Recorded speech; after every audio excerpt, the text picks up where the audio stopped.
Welcome to the deep dive. You're here because, well, you want to get smart fast, right? No wading through fluff. Exactly. Just the good stuff. And today we've got something really potentially mind-bending. It's from the Abstractionists papers by Nimbin. Which, by the way, you can grab for free over at www.welcometothe.bluespace.com. Definitely worth checking out. Absolutely. So think of this deep dive as your shortcut, your cheat code, maybe. Yeah, a cheat code to a pretty radical idea about reality itself. We're going to unpack this concept called incoherence. Right. And it's not just, things being messy or confusing. No. In Nimbin's work, it's way more specific. It's about a change in, like, how resistant something is to the rules governing it. It sounds abstract, but stick with us. Because understanding this one idea, well, it could genuinely shift how you see, well, almost everything. Where new ideas pop up from, why the world feels so darn complex sometimes. So that's our mission today. Really get into incoherence as this shift in what the paper calls causation impedance. Causation impedance, we'll break that down. And we'll look at how it links to emergence, creativity, even how, like, nature organizes itself. And our main source is the Abstractionist papers, which lays out this whole red space, blue space model of reality. Quick heads up, though. The author does say the examples used are mainly conceptual, just to help us, wrap our heads around it all. And the book kicks off with something I think we can all relate to, this feeling that even with all the progress, things feel more complex, maybe a bit uneasy. Yeah, that definitely resonates. Well, this idea of incoherence might offer a totally new lens to understand that feeling. So let's jump in. Okay, let's do it. This causal impedance thing first. What exactly is that? Okay, so chapter 4 introduces it Z, if you want the symbol. Think of it like friction, or maybe stubbornness against a rule. Stubbornness, I like that. Yeah, it's how much an entity, something within what the book calls a natural space, resists being changed by the rules that are supposed to be in charge of it. So some things just push back more than others, naturally. Exactly. They have higher causal impedance to certain rules. Okay, so then incoherence, or that's not just more stubbornness, right? It's something else. Precisely. It's a bigger leap. Also from chapter 4, incoherence isn't a change within the existing rules. It's like a jump out of them. A jump out. Yeah, the paper calls it an orthogonal transformation. Imagine change happening along one axis, like getting faster or slower. Incoherence is like a change suddenly happening on a completely different axis. Okay, like sideways or up. Exactly, a direction the original rules didn't even account for. And here's the kicker. As something changes in this incoherent way, its resistance, its causal impedance to the original rule actually goes up. Wait, so changing in this new way makes it less affected by the old way? You got it. It becomes less susceptible. It's like it's shedding the influence of the old rule set. Huh. So it builds and builds until... What the old rules just don't stick anymore. Pretty much. It reaches a threshold where the process isn't really governed by that first set of rules anymore. It starts interacting based on a different set of causal relationships.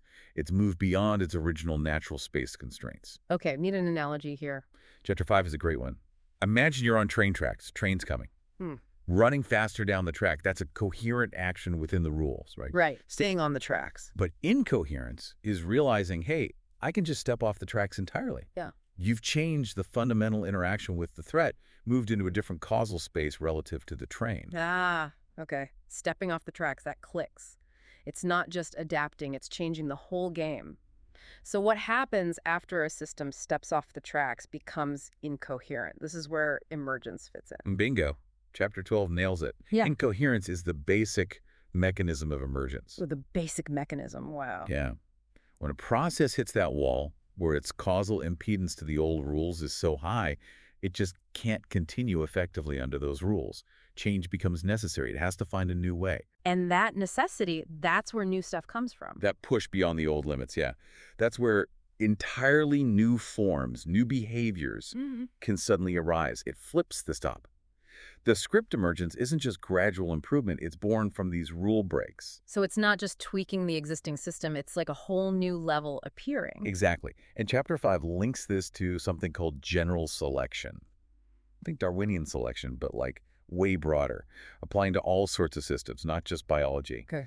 Incoherence provides the raw material, the really novel variation, those stepping off the tracks moments that general selection can then act upon. It introduces possibilities that lead to entirely new forms and behaviors, things that just weren't possible before. Okay, examples. I need concrete examples. The book had some, right? It did. Chapter 5 again. Think about antibiotic resistance in bacteria. That's a classic. Right. The drugs stop working. Exactly. A random mutation happens. Maybe it changes a protein. That change increases the bacteria's causal impedance to the antibiotic.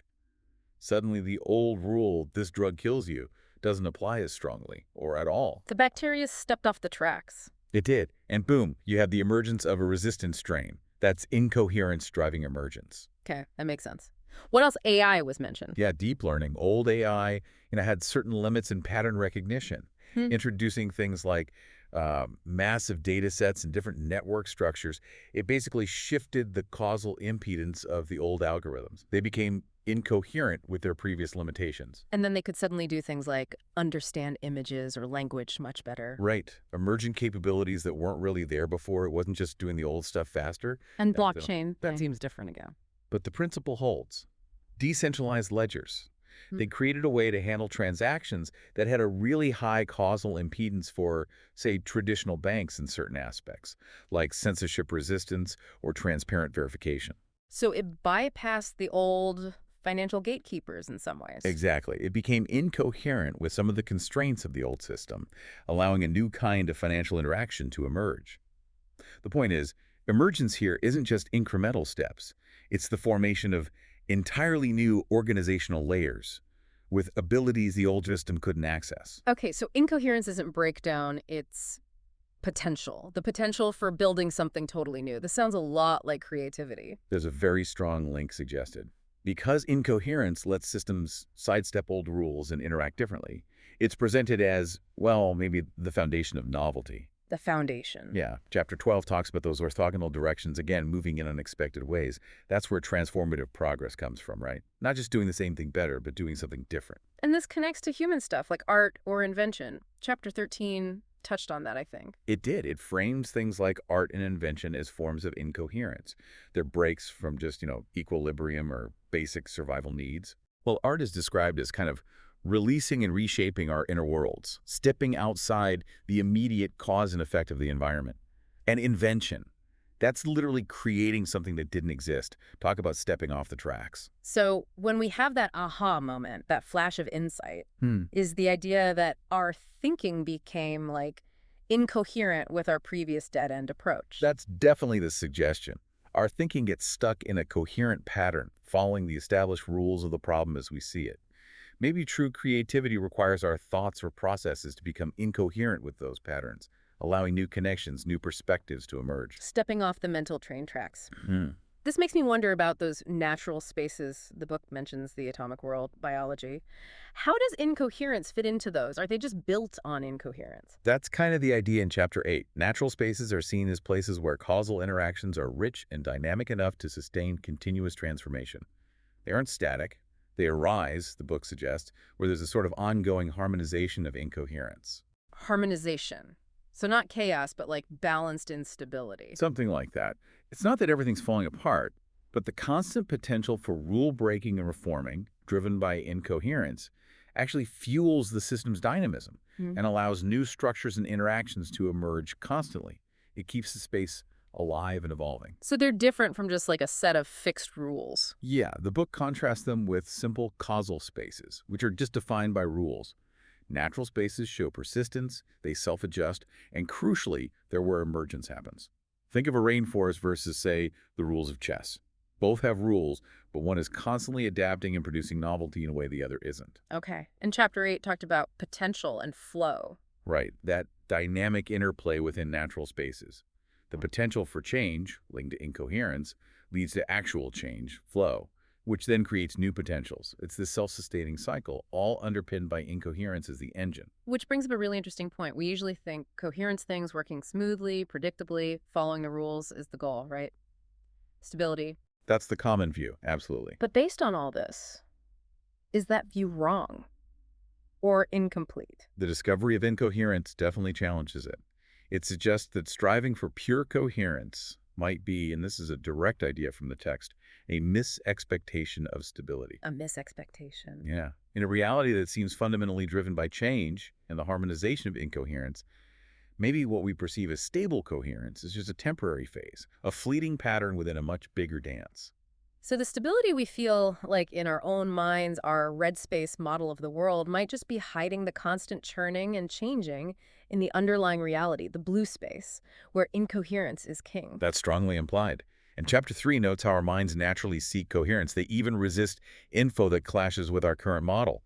So we might be biologically wired to prefer the illusion of stability over the potentially more fundamental reality of change driven by incoherence. Wow. Okay, that is a different way to look at things. Instead of change being a disruption of the norm.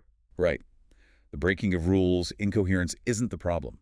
It's presented as the engine, the driver of progress, emergence, everything new. How revolutionary is this idea, really? Well, think about those old metaphors, Plato's cave or the Matrix, mentioned in Chapter 1.